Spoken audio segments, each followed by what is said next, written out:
উফ, আজকে কারখানা যেতে অনেকটা লেট হয়ে গেল। কি যে হবে কি জানি। আজ নিঘাত মাইনেটা কাটা যাবে। ঘোষবাবু যা ব্যক্তি। দেবা, ওই দেবা, এই মেশিনটা চালু কর। হ্যাঁ দাদা, করছি। আজ তোমার এত দেরি হলো কেন? আর বলিস না রে, কাল রাতে ঘুমাতে দেরি হয়ে গেছে। তাই তো বলি, তুমি তো এত লেট করো না কোনোদিনও।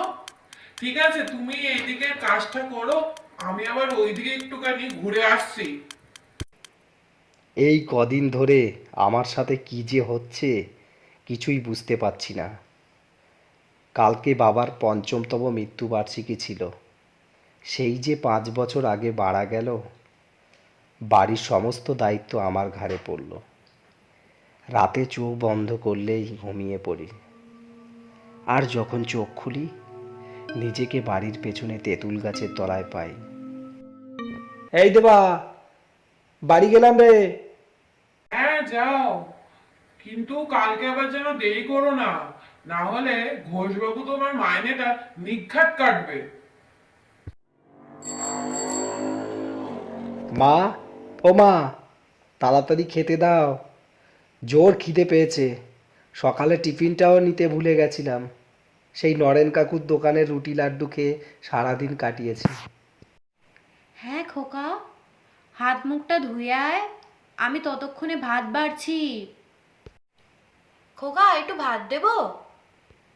হ্যাঁ, অল্প করে দাও।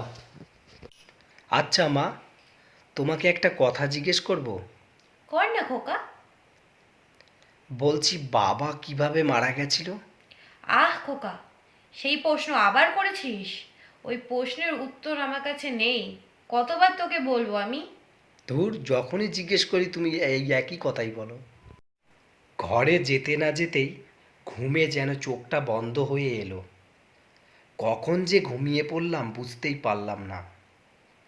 যেই চোখ খুললাম দেখি আজও সেই তেঁতুল তলায় শুয়ে রয়েছি।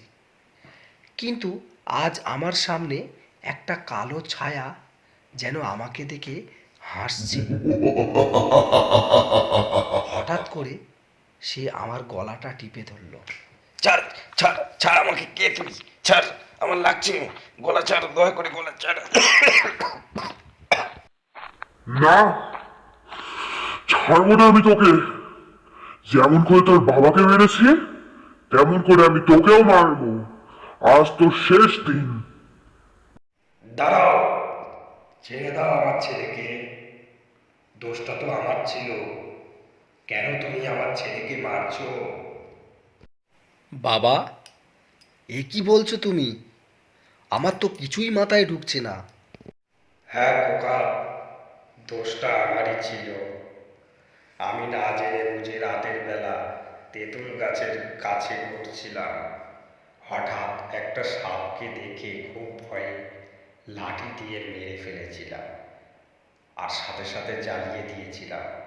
সেই পাপের শাস্তি আমি পাচ্ছি। না, আমি ছাড়বো না। তোর বংশ আমি নির্বংশ করে ছাড়বো। তুই আমার সঙ্গীকে মেরে ফেলেছিলিস। ছেড়ে দাও, দয়া করে ছেড়ে দাও আমার ছেলেকে। ও এসব ব্যাপারে কিছুই জানে না। ঠিক আছে, আমি ছেড়ে দিতে পারি, কিন্তু আমার একটা শর্ত আছে। এই তেঁতুল গাছ তুই কোনোদিনও কাটবি না। এই আমাকে প্রতিশ্রুতি দে। ঠিক আছে, আমি তোমাকে কথা দিলাম। সাথে সাথে সেই কালো ছায়া যেন নিমেষে উধাও হয়ে গেল। বাবা, বাবা তুমি যেও না, তোমাকে ছাড়া আমাদের যে অনেক কষ্ট হয়। না খোকা, এটা হয় না। আর একটা কথা বলি শোন, এই ঘটনাগুলো যেন তোর মাকে বলিস না। আর আজ তুই তোর সব প্রশ্নের উত্তর পেয়ে গেছিস। চললাম খোকা, ভালো থাকিস।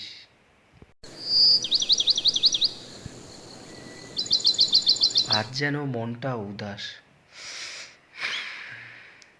অনেক দিন পর ছুটি নিলাম, ভাবছি মাকে নিয়ে মন্দিরে যাব আর প্রার্থনা করব যে আমার বাবা যেখানেই থাকুক যেন শান্তিতে থাকে।